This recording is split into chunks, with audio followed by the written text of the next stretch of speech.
Bautista de Fe, que hace 2 domingos atrás la comenzamos y estuvimos hablando, hermano, acerca de el libre albedrío. No sé cuántos de ustedes, hermanos, recuerdan todo lo que hablamos la primera vez cuando empezamos este capítulo. Por eso hoy vamos a dar un pequeño repaso de lo que dimos la semana antepasada. Y vamos a terminar con este capítulo el día de hoy. Vamos a orar, hermano, para pedir al Señor a su dirección para nosotros en esta tarde. Padre, en el nombre de Jesús, nosotros alabamos tu nombre y te damos gracias, Señor, por la oportunidad que tú nos das de poder servirte y de poder estar aquí en esta casa, en tu casa, Señor, en esta tarde, para alabarte, para, Señor, aprender más de ti. Amén. Yo te ruego en esta tarde, Dios, en el nombre de Jesús, que tú perdones, Señor, nuestro pecado y que tú nos ilumines para poder entender, Señor, tu palabra en esta hora. Señor, como veíamos esta mañana, al igual, Señor, que tú conoces, Señor, tú conocías el estado, Señor, de la fe de Tomás, el estado del corazón de Tomás, así tú conoces el estado de nuestro corazón, el estado del corazón de cada uno de los que estamos aquí en esta tarde, desde el más pequeño hasta el más adulto. Y yo te ruego, Señor, que tu gracia, Señor, obre en nuestras vidas hoy, conforme al propósito que tú tienes con nosotros y conforme a la necesidad que cada uno de nosotros tenemos de ti. En el nombre de Jesús. Amén y amén. Hermanos, el domingo pasado, hace 2 semanas atrás, cuando empezamos este capítulo de la Confesión Bautista de Fe, hablábamos de que esta es una de las doctrinas más... no es la más controversial, pero es una de las más controversiales entre los cristianos. Y es por eso que es importante que nosotros tengamos un claro entendimiento, hermanos, de lo que la Biblia enseña acerca de esto. Una de las razones, hermanos, por la cual es importante tener un entendimiento bíblico de esta doctrina, es porque si nosotros no tenemos un entendimiento bíblico de la doctrina del libre albedrío, eso va a afectar, hermanos, ¿qué cosa? El entendimiento que nosotros tenemos de qué doctrina, de la doctrina de la salvación, ¿verdad? Y el domingo, cuando comenzamos esta doctrina, veíamos, hermanos, vimos la definición del libre albedrío, vimos, hermanos, el libre albedrío en el estado de inocencia, el libre albedrío en el estado de pecado, el libre albedrío en el estado de gracia. Y hoy vamos a estar viendo, hermanos, vamos a estar viendo hoy el libre albedrío en el estado de gracia y el libre albedrío en el estado de gloria. Y no sé cuántos de ustedes recuerdan, pero cuando presentamos esto la primera vez, veíamos que la razón por la cual la Confesión Bautista divide la doctrina del libre albedrío en estos 4 estados es porque estos 4 estados son los estados de ¿quién? Del hombre.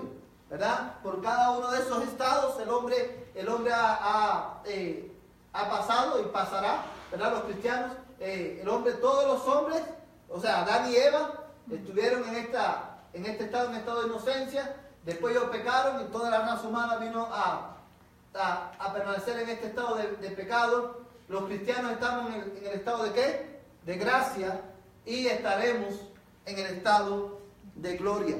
Ahora bien, hermano, cuando hablábamos de la definición del libre albedrío, veíamos que cuando hablamos de esta doctrina, lo que estamos diciendo es lo siguiente: Dios ha dotado la voluntad del hombre de una libertad natural y de poder para actuar por elección propia, que no es forzada ni determinada a hacer bien o mal por ninguna necesidad de la naturaleza. Cuando Dios, hermano, le dio al hombre cuando Dios creó al hombre, y el hombre Adán y Eva estaban en este estado de inocencia, es en ese estado que el hombre tenía libre albedrío, como la Biblia lo presenta, porque era en ese estado que el hombre tenía la libertad, esa libertad natural dada por Dios para poder actuar por elección propia. O sea, que dice que no es forzada ni determinada a hacer el bien o mal por ninguna necesidad de la naturaleza.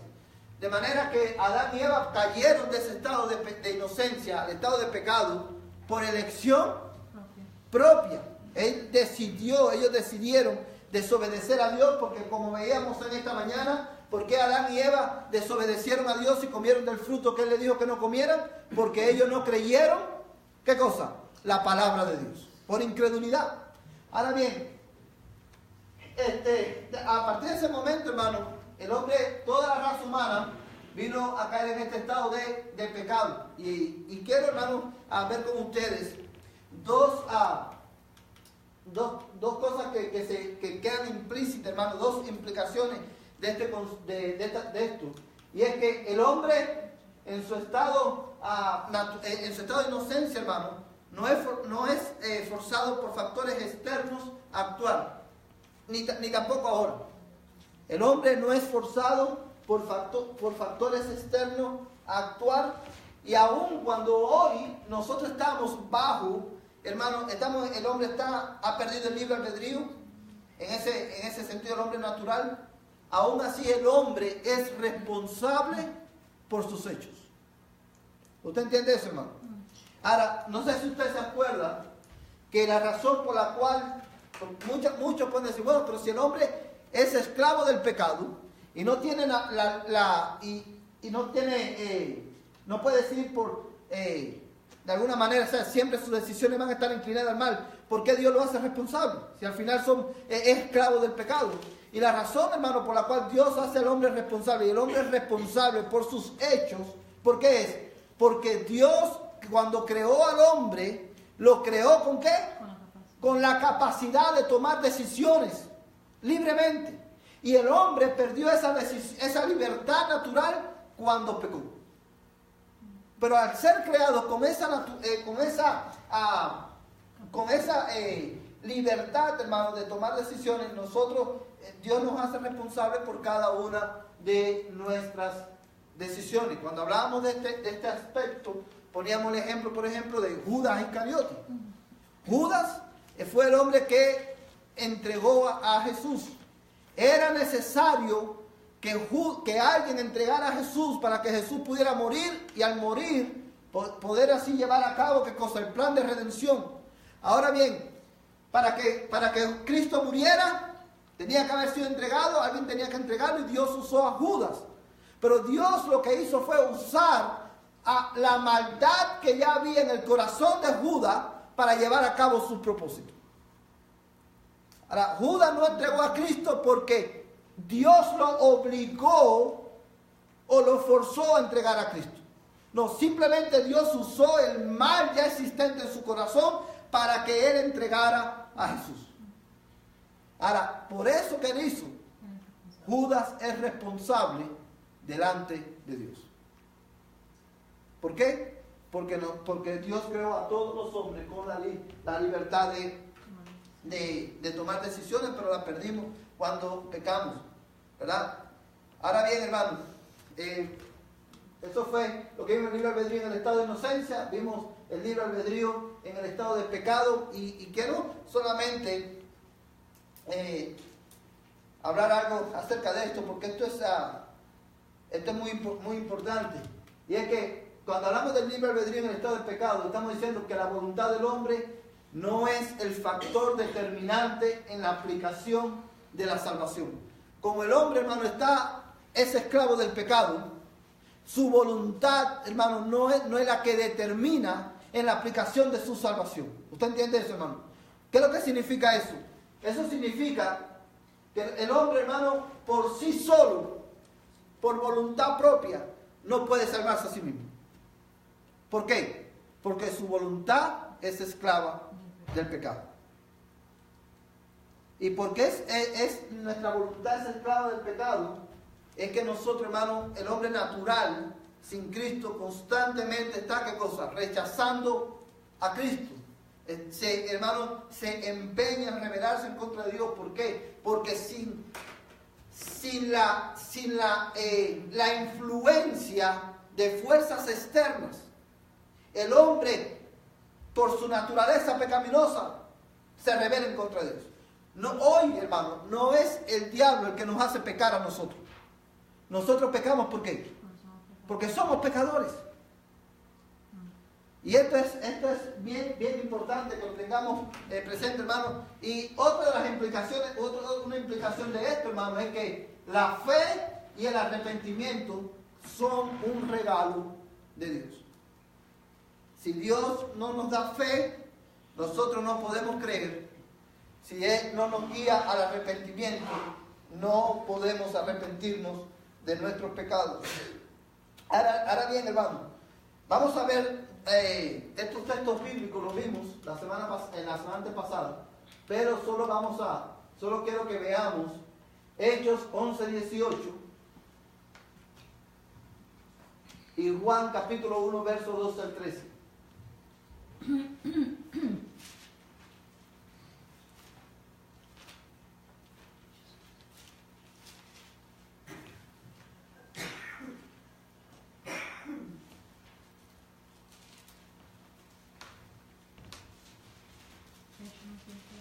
Hechos 11:18. ¿Lo tienes? Dice, y al oír esto se calmaron y glorificaron a Dios diciendo, así que también a los gentiles ha concedido Dios el arrepentimiento que conduce a la vida. Fíjate, hermano, muy importante, me gusta cómo lo dice este pasaje. Quiero enfatizar en esto, dice, y al oír esto se calmaron y glorificaron a Dios diciendo, así que también a los gentiles ha concedido Dios, ¿qué cosa? El arrepentimiento. Vemos ahí, hermano, que el arrepentimiento es, ¿qué cosa? Un regalo de Dios. Para que un hombre se pueda arrepentir, Dios le tiene que conceder el arrepentimiento. ¿Para qué se puede arrepentir? Y este arrepentimiento, me gusta cómo lo dice, lo escribe Lucas. Dice, el arrepentimiento que conduce a la vida. ¿Por qué me gusta, hermano, cómo Lucas lo escribe? Porque hay una gran diferencia entre arrepentimiento y remordimiento. El arrepentimiento, hermano, lleva implícito dolor. ¿Por qué? Por el pecado que he cometido. Yo siento dolor. ¿Por qué? Porque el Espíritu Santo, hermano, me redarguye de pecado. Y yo siento el dolor porque siento, hermano, que no, me siento miserable cuando peco. Porque el Espíritu Santo me guía al arrepentimiento. Pero no solamente me siento miserable o siento dolor cuando peco, sino que ese dolor me lleva a mí ¿a qué? A cambiar, a no hacerlo más. Eso no significa que nosotros, hermanos, hay hermanos que luchan con pecados por mucho tiempo. Pero yo creo que la diferencia, hermano, está en que cada vez que pecamos está el deseo, hermano, está el dolor por el pecado, está el deseo de no hacerlo más. Pero por alguna razón caemos de nuevo en el mismo pecado, ¿verdad? Y tenemos que orar para que el Señor nos haga libre completamente de ese pecado, de ese vicio, cualquiera que sea. Ahora, la pregunta que debemos hacernos en ese caso específico es si cada vez que yo hago ese pecado o cometo ese pecado, yo siento placer por el pecado. ¿Sí me entiende, hermano? Esa es la gran diferencia. Porque no es lo mismo, hermano, que usted caiga en un pecado determinado, ¿verdad?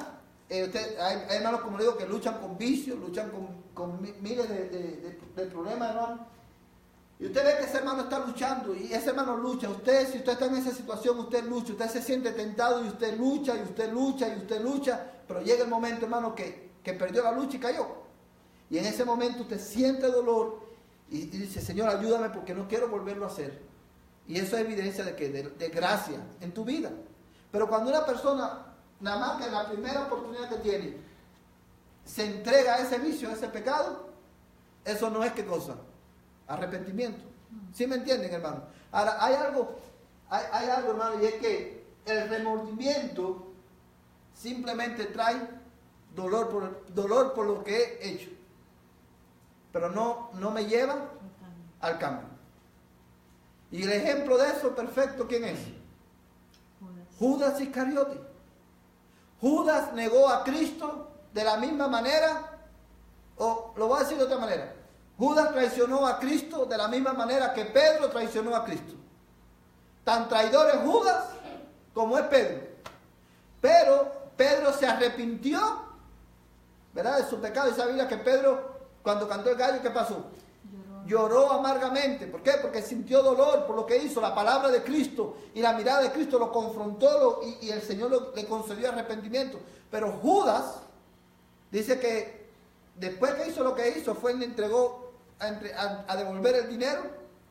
Y como no le aceptaron el dinero, ¿qué pasó? Se compró un campo y se ahorcó.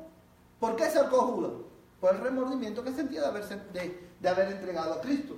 Ahora bien, hermano, cada vez que hablamos de esto, de que Dios, la fe y el arrepentimiento es un regalo de Dios, cada vez que decimos que para que una persona pueda creer, hermano, Dios tiene que darle fe, para que se pueda arrepentir, Dios tiene que darle arrepentimiento, cabe preguntarnos, o cualquiera de nosotros se puede preguntar, bueno, hermano, si para que el hombre pueda creer, Dios tiene que darle fe, y para que el hombre se pueda arrepentir, Dios tiene que darle arrepentimiento. Creo que la pregunta que quizás muchos se hacen es, ¿por qué entonces Dios no le da fe y arrepentimiento a todo el mundo? Y la razón por la cual Dios no lo hace, hermano, es porque cuando Dios quiere darle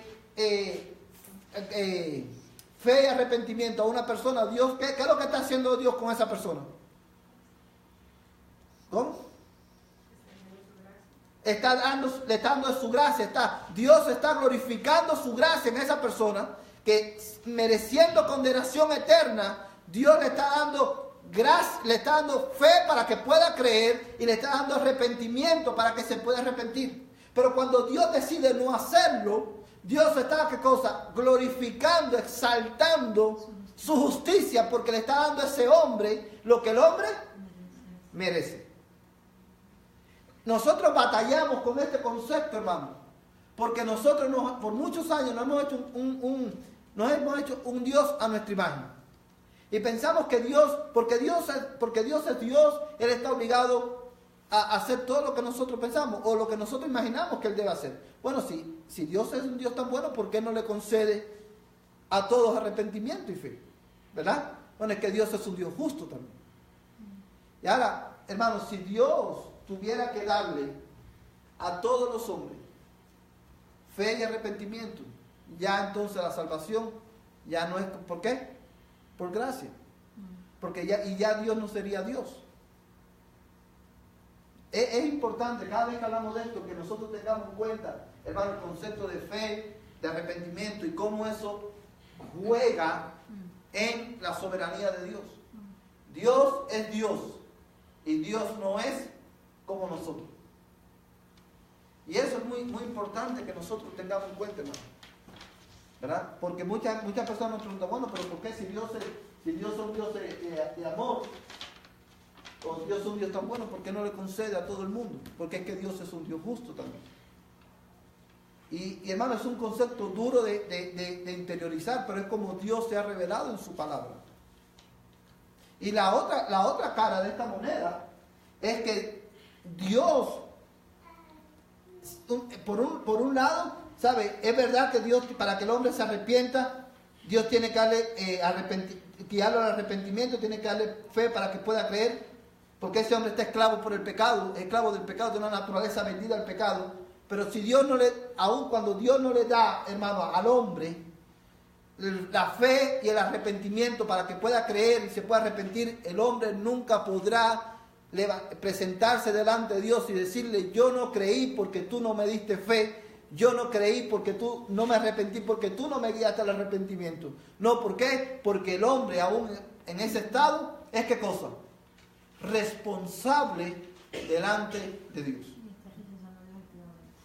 Sí, y está, como dice Maná, rechazando a Dios activamente en toda durante toda su vida, hermano. Hermano, pero ¿dónde está el estándar que Dios escoge? Porque tan pecador soy yo, no es él, como es él. Y para mí es duro entender esto.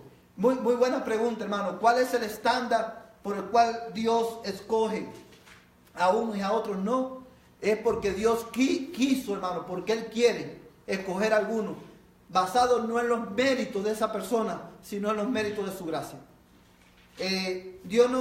Dios, hermano, no, cuando nos escogió a cada uno de nosotros, a cada cristiano, por ejemplo, cuando Dios escogió, vamos por un ejemplo. Vamos a suponer que la hermana Juana tiene a una amiga que se llama Petra, por ejemplo. Y Dios escoge a Juana para salvación y a Petra no la escoge. ¿Por qué? Porque Dios, no es porque Juana es mejor que Petra, sino porque Dios quiso, porque Él quiso soberanamente magnificar su gracia en Juana, dándole fe y arrepentimiento, y quiso magnificar en Petra su justicia, dándole a Petra lo que Petra merecía. ¿Por qué lo hace? Porque Él quiso.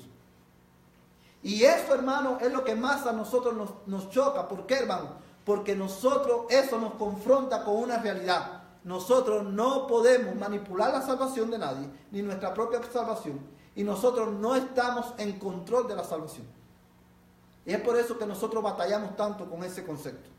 Hermano. Entonces, ¿qué dice usted que nosotros pecamos por Nuestra naturaleza pecaminosa. Y que el demonio ahí no tiene nada que ver? Entonces, si él no tiene nada que ver, entonces, ¿es otro pecado o qué razón tiene que ver él en todo esto si nosotros somos pecadores? Entonces, ¿qué razón tiene él? O sea, ya no entendí nada, ya no sé. Okay. Le voy a explicar, hermano. El diablo hoy juega el mismo papel que jugó al principio de la creación. La Biblia llama al diablo ¿cómo? Hay un título que la Biblia le da al diablo. León rugiente. El diablo, con la Biblia dice que el diablo anda como león rugiente. Pero hay un título, hermano. Príncipe de este mundo. Pero hay un título específico y es... Lucifer era el nombre original de él. Pero el título, hermano, ahí se lo voy a decir, hermano. Padre de mentira, pero hay uno específico y es el tentador. Porque lo que el diablo hace, hermano, como le decía hace 2 semanas atrás, lo que el diablo hace cuando nos tienta a nosotros, a los cristianos y al inconverso también, es echarle leña al fuego existente ya en el corazón del hombre. Él no pone el fuego, él no crea el fuego, él no provoca el fuego está en nosotros, el mal está en nosotros, es lo que nos seduce o lo que, hermano, nos engaña para que nosotros, hermano, caigamos en la tentación y pequemos por nuestra propia naturaleza. Es como, ¿sabe?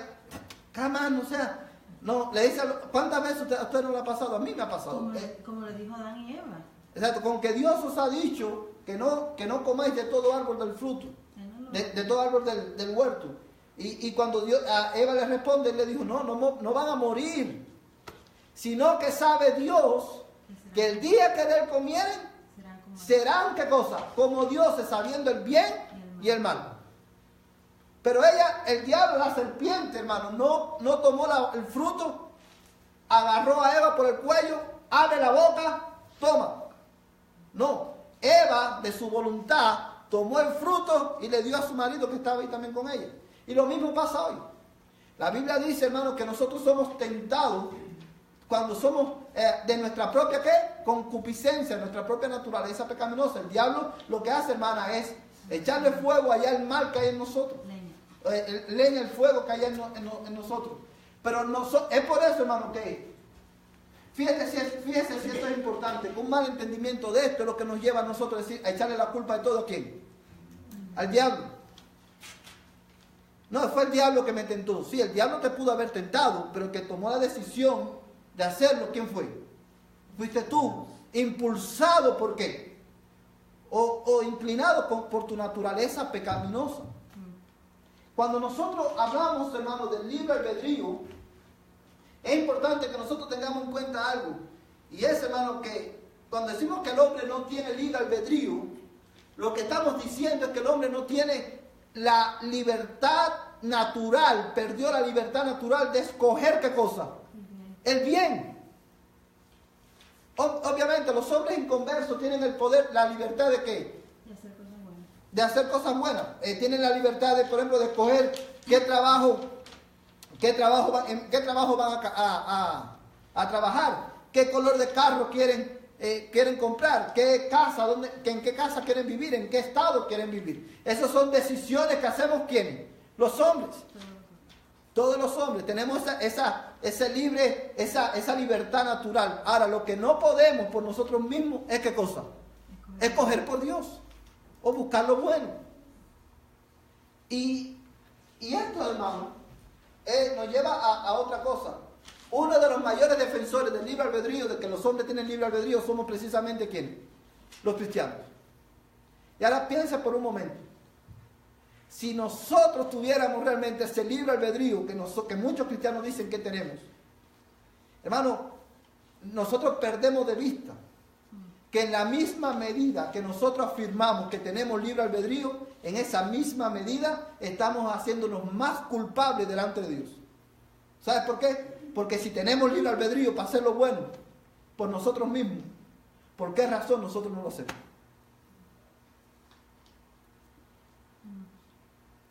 Pero decimos, sí tenemos libre albedrío. Y la razón por la cual defendemos tanto esa posición, hermano, es porque nos queremos sentir en control ¿de qué? De mi propia salvación. Y de ahí surgen conceptos que son completamente equivocados. Ahora, mira Juan capítulo 1, versos 12 y 13.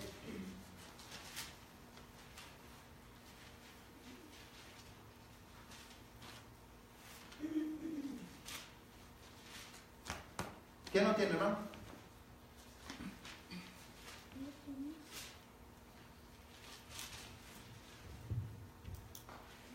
Para todos los que le recibieron, les dio el derecho de llegar a ser hijos de Dios, es decir, a los que creen en su nombre, que no nacieron de sangre ni de la voluntad de la carne, ni de la voluntad del hombre, sino de Dios. Amén. Fíjate, hermano, este pasaje dice, pero a todos los que le recibieron, les dio derecho de llegar a ser hijos de Dios. Es decir, a los que creen en su nombre. Y muchos dicen, hermanos, ¿tú ves?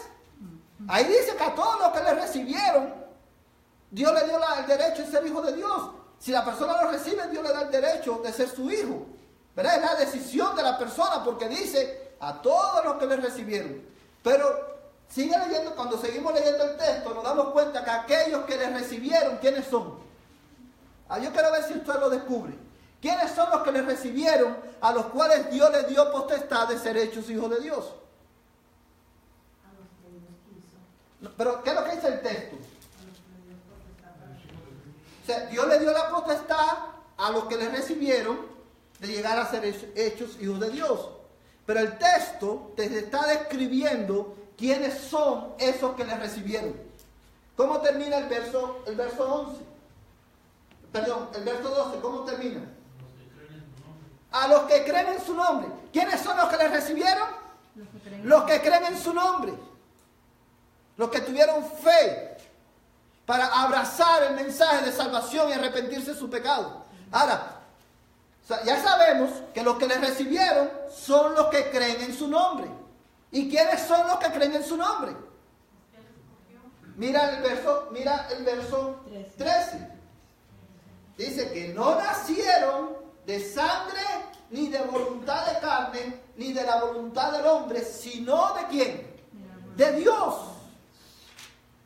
Los que Dios les hace nacer de nuevo son los que tienen fe para que puedan creer y ser hechos hijos de Dios. Y en ese verso está ¿qué cosa? El orden, hermano, de la salvación. ¿Qué viene primero? ¿El huevo o la gallina? ¿Qué viene primero? ¿La fe o el nuevo nacimiento? Ahí en ese pasaje está el orden de la salvación. Vamos a leer el pasaje de atrás para adelante. Mira, dice el 13 que dice que no nacieron de sangre, ni de voluntad de carne, ni de voluntad de varón, sino de Dios. O sea, los que nacieron de Dios, para tener fe, para creer, ¿qué es lo que tiene que pasar? Tienes que nacer de Dios primero, tienes que nacer de nuevo. El hombre nace de nuevo, y cuando Dios lo hace nacer de nuevo, Dios le da ¿qué cosa? Fe para creer, para que cuando ejerza esa fe, él pueda ser llamado, ser hecho ¿qué cosa? Hijo de Dios. De manera que cuando un hombre, hermano, que está muerto en su pecado, En el fondo del mar. y está, hermano, esclavo del pecado, rebelde en contra de Dios, oye el mensaje de la salvación a través de la proclamación de la palabra, Dios, hermano, a través de su espíritu, lo hace nacer de nuevo, le cambia el corazón, le da un corazón nuevo y pone fe en ese corazón para que ese hombre pueda creer. Y es ahí cuando el hombre dice, yo me arrepiento de mi pecado y confieso que Cristo es el Señor de mi vida. Amén. Pero ese es el orden. No viene la fe primero y después viene el nuevo nacimiento. No, es el nuevo nacimiento viene primero.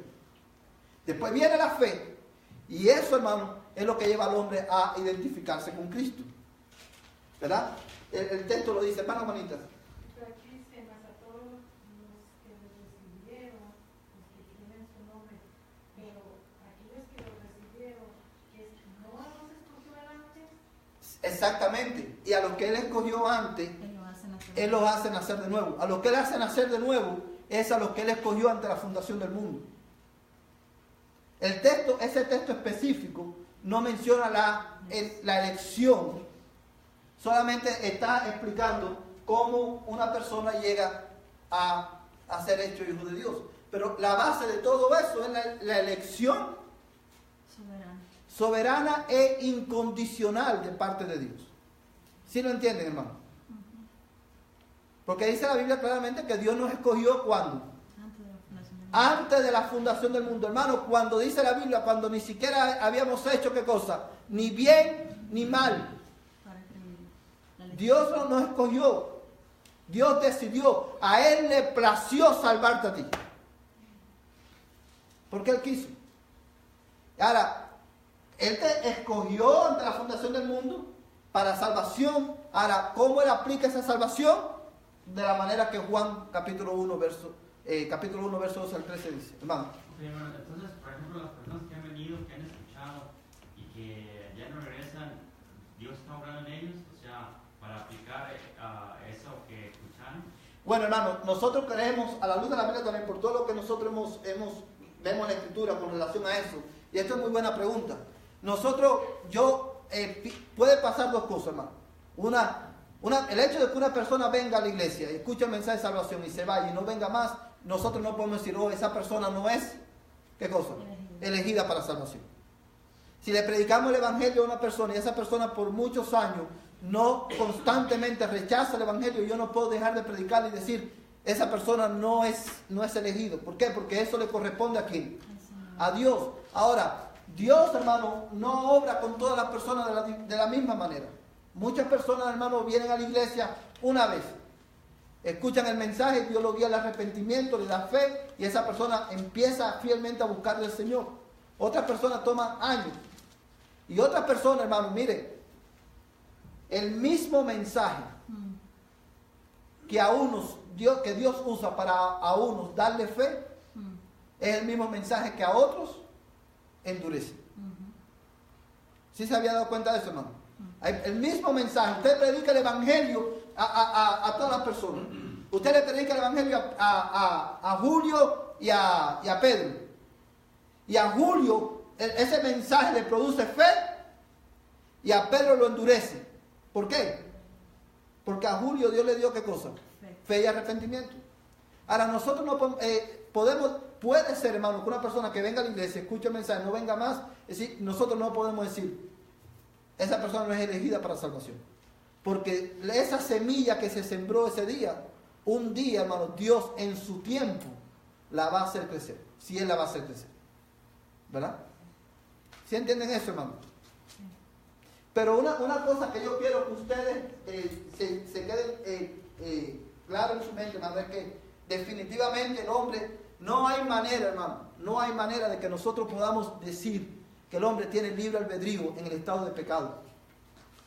Porque la Biblia dice en Juan 3:17 en adelante, hermano, es claro como el agua en ese sentido. Dice la Biblia, el hombre odia en su estado de pecado, el hombre odia a Cristo.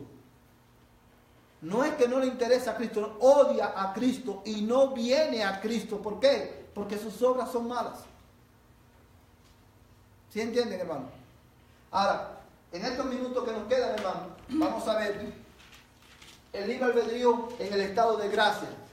Y así lo dice la confesión bautista de fe. Cuando Dios convierte a un pecador y lo traslada al estado de gracia, lo libra de su esclavitud natural bajo el pecado y por su sola gracia lo capacita para querer y obrar libremente lo que es espiritualmente bueno. Sin embargo, por razón de la corrupción que todavía le queda, no quiere ni perfecta ni únicamente lo que es bueno, sino que también quiere lo que es malo. Es una lucha. Es una lucha. Es lo que Pablo decía. Es por eso, como le decía, le he explicado muchas veces. Es por eso, hermano, que nosotros sabemos, todos los que estamos aquí, que hemos nacido de nuevo, sabemos que los cristianos debemos de ¿qué? De orar, ¿sí o no? Sabemos que debemos leer la Biblia, ¿sí o no? Sabemos que debemos predicar el Evangelio, ¿sí o no? Pero muchas veces decidimos que no hacerlo. Sabemos y muchas veces sentimos la necesidad, el deseo, pero no solamente queremos lo que es bueno, queremos ¿qué cosa? Lo que es malo también. ¿Por qué? Porque hay un pecado remanente en mi naturaleza que me lleva a querer, a desear lo que es malo también. Y es por eso que hay la lucha entre el espíritu que dice la Biblia y ¿qué cosa? Y la carne. Pablo decía que veo que hay esta ley en mis miembros. El bien que quiero hacer, no hago. Y el mal que no quiero hacer, eso hago. Porque hay esa lucha constante en nuestra naturaleza. Pero cuando el Señor trae al pecador de muerte a vida, le da un nuevo corazón para creer. Pone fe le pone fe y lo guía al arrepentimiento.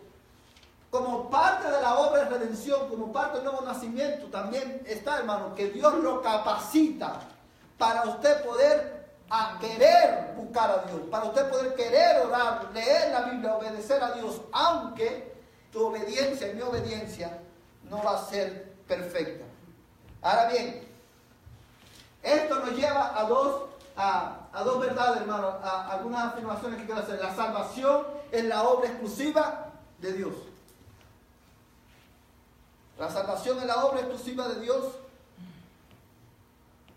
El desear obedecer ahí repetí obedecer, pero el desear obedecer es evidencia de la obra de Dios en nuestras vidas, aun cuando nuestra obediencia no es perfecta. Pero el simple hecho de querer obedecer, hermano, es la obra de Dios en nuestra vida. Ahora, algunos textos bíblicos que quiero ver con ustedes, quiero que apunten estos textos bíblicos, hermano. Solamente vamos a ver dos rápidamente, pero apúntalos.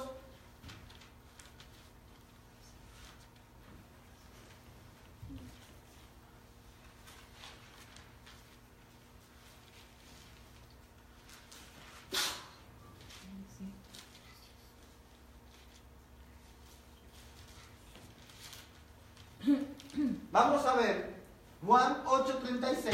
Un hermano rápidamente lo va a buscar.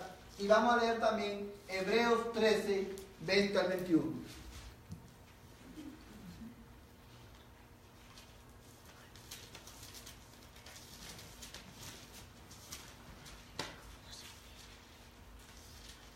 ¿Quién tiene Juan 8:36? No. Así que si el Hijo os libertare, seréis verdaderamente libres. Amén. Así que si el Hijo os libertare, seréis verdaderamente libres. Y Jesús, hermano, más claro no lo puede expresar. Porque la verdadera libertad no es la libertad para que nosotros hagamos lo que nosotros queremos hacer, sino que la verdadera libertad consiste en querer y hacer la voluntad de Dios. Entonces, cuando el Hijo te liberta, Él hace libre tu voluntad, y es en ese momento, hermano, que nosotros somos verdaderamente libres, porque tenemos la libertad dada por Dios para poder obedecer, aun cuando mi obediencia no va a ser perfecta de este lado de la eternidad. ¿Y eso es obra de quién? De Dios. Hermano, este pasaje es muy, muy importante. Si el Hijo libertare, seréis verdaderamente libres. En eso consiste la verdadera libertad. Hermano, alguien decía, no hay mayor esclavitud que darle a un ser con tendencias negativas la libertad para que haga todo lo que quiera.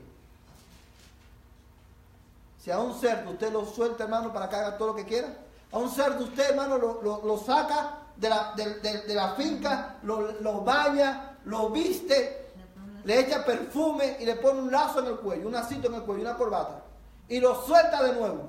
¿Qué usted cree que va a hacer el puerco? Se va a ir al lodo. ¿Por qué? Porque esa es su naturaleza. Y hoy los hombres, hermano, no, yo soy libre para hacer lo que yo quiero. No eres libre, eres esclavo de tu propio pecado. Y es por eso que necesitas ¿a quién? A Cristo. Porque si Él te liberta, es entonces que eres verdaderamente libre. ¿Verdad? Ahora, mira Hebreos, este pasaje, hermano, a mí me fascina. Hebreos 13, 20 al 21.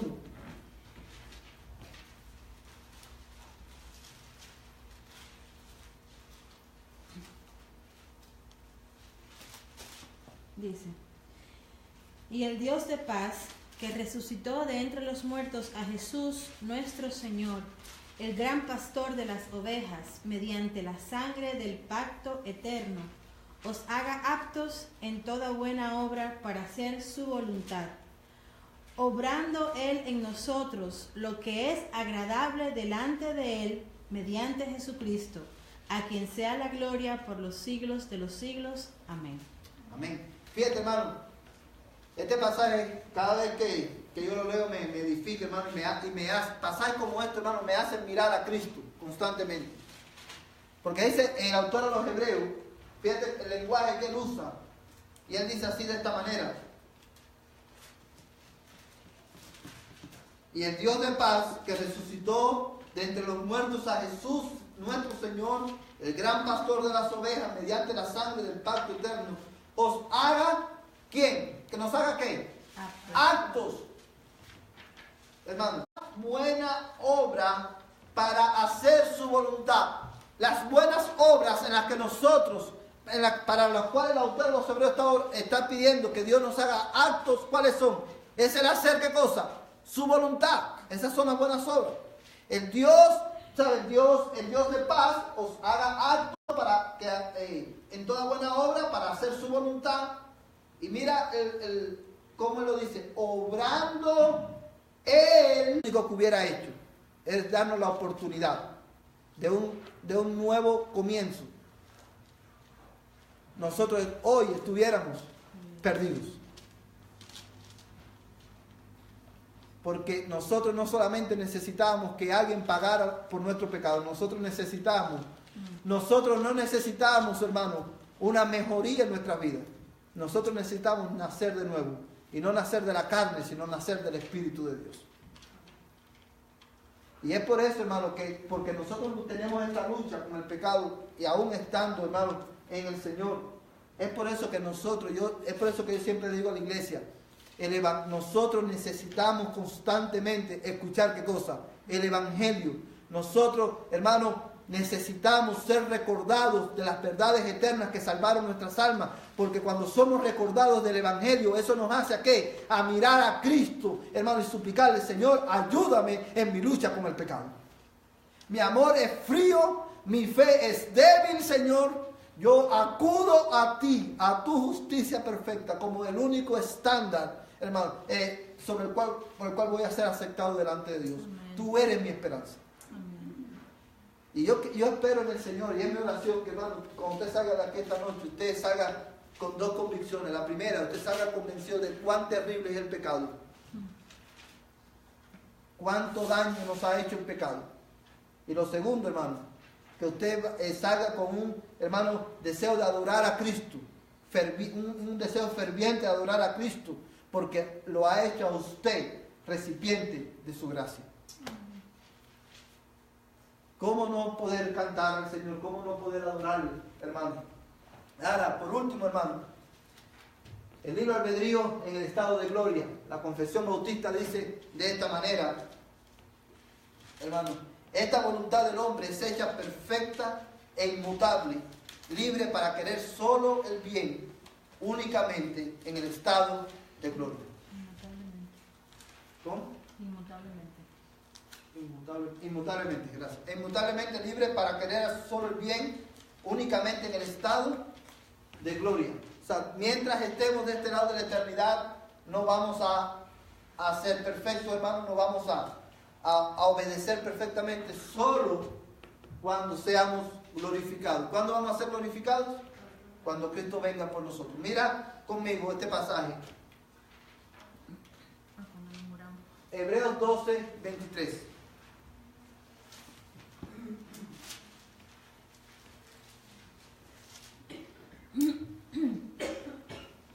Vamos a leer el 22 y el 23, hermano.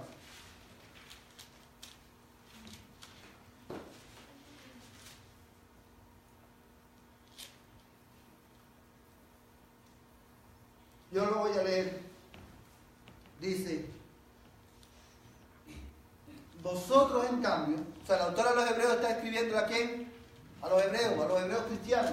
Está diciendo: vosotros en cambio os habéis acercado al monte Sión y a la ciudad del Dios vivo, la Jerusalén celestial, y a miriadas de ángeles. Esto es una descripción de qué, hermano? De la iglesia. Cuando habla monte Sión, la Jerusalén celestial, ¿está hablando de quién? De la iglesia, una descripción de la iglesia. Lo que él está diciendo en este pasaje: ustedes han venido a ser parte de la iglesia. Dice: y a la ciudad del Dios vivo, la Jerusalén celestial, y a miriadas de ángeles. A la asamblea, mira bien, hermano, a la asamblea general e iglesia de los primogénitos que están inscritos en los cielos, y a Dios, el juez de todos, y a los espíritus de los justos hechos ya perfectos, y a Jesús, el mediador del nuevo pacto, y a la sangre rociada que habla mejor que la sangre de Abel. Mirad que no rechacéis al que habla, porque si aquellos que no escaparon cuando rechazaron al que los amonestó sobre la tierra, mucho menos escaparemos nosotros si nos apartamos de aquel que nos amonesta desde el cielo. Amados hermanos, quiero que te leí el contexto del versículo 23, porque quiero que, para que lo puedas entender mejor, dice que ellos se han acercado, o sea, son parte de la iglesia. ¿Quién es la iglesia? La asamblea general e iglesia de los primogénitos que están inscritos en los cielos, y a Dios, el juez de todos, y a los espíritus de los justos hechos ya como perfectos. ¿Quiénes son los espíritus de los justos hechos ya perfectos? Todo de la iglesia que está en el cielo. La iglesia triunfante, la iglesia que está en el cielo. Los santos del Antiguo Testamento y todos los cristianos que han muerto hasta el día de hoy. Esos son los espíritus de los justos hechos perfectos. Y fíjate, hermano, que ahí la palabra perfectos no es maduros, como en otras ocasiones, incluso Pablo en su carta usa el término maduro. Aquí es perfecto, hablando, hermano, de que la voluntad del hombre, el día que estemos con el Señor, va a ser perfecta e inmutable. ¿Qué significa? Que no va a cambiar. No va a cambiar, ¿sabe? No vamos a tener, hermano, la tendencia a pecar, a desear lo malo, porque siempre vamos a desear lo bueno y buscar lo bueno. ¿Por qué? Porque hemos sido hechos perfectos. ¿Qué te dice esto, hermano? Y con esto termino. Que el estado de gloria del hombre, yo quiero que usted piense en esto, el estado de gloria del hombre será mejor, y es mejor que el estado de inocencia del hombre.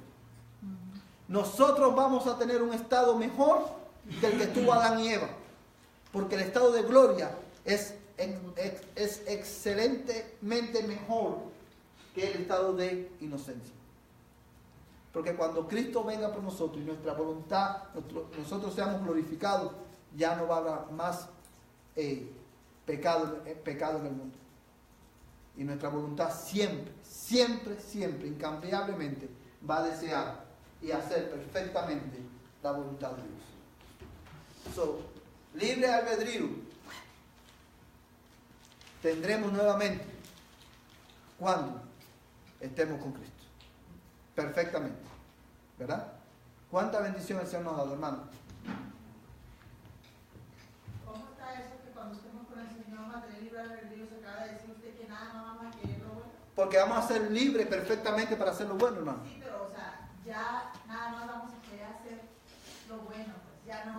Por eso. Es el verdadero libre albedrío, hermano. Querer hacer lo bueno y hacerlo perfectamente. Que cuando Adán y Eva, hermano, el punto, lo que quiero, cuando yo dije eso, lo que quiero que usted vea es algo en el estado de inocencia. Cuando Dios creó al hombre, lo creó en estado de inocencia. Y se acuerda que le expliqué que eso significa que el hombre no sabía, ¿sabe? No había pecado todavía. El hombre tenía la libertad de decidir por su propia cuenta pecar o no pecar. Él podía haber tomado la decisión naturalmente, es decir, no voy a comer del fruto. Pero él decidió lo contrario. ¿Por qué? Porque no creyó la palabra de Dios. Ahora bien, en el estado de gloria, hermano, no va a haber la posibilidad, no existe, porque no va a haber, vamos a ser perfectos. Cuando fuimos creados en inocencia. Al ser glorificados, no vamos a volver al estado original, al diseño original de inocencia, sino que vamos a tener vamos a vivir un estado ¿de qué? De perfección. Sin posibilidad de pecar. Y ese es el verdadero libre albedrío. Hermanos, ¿y por qué le digo que este es el verdadero libre albedrío? Yo quiero que usted se grabe, porque yo no quiero que usted se confunda en esto. El único ser que tiene verdadero libre albedrío en este momento, ¿quién es? Es Dios, hermano. Dios es el único ser que tiene verdadero libre albedrío. ¿Por qué? Porque Él es perfecto. Pero cuando nosotros seamos glorificados, nosotros seremos hechos, ¿qué cosa? Perfectos. Para poder ejercer verdaderamente libre albedrío. ¿Verdad? ¿Lo entendieron, hermano? Vamos a orar, hermano. Cierra ahí sus ojos. Si usted no ha agarrado, hermano, la lectura bíblica del mes de marzo, está en la misma información, por favor, agárrela. Y para que todos podamos estar en la misma página, ¿verdad? Leyendo la escritura. Vamos a ponernos en pie y vamos a orar.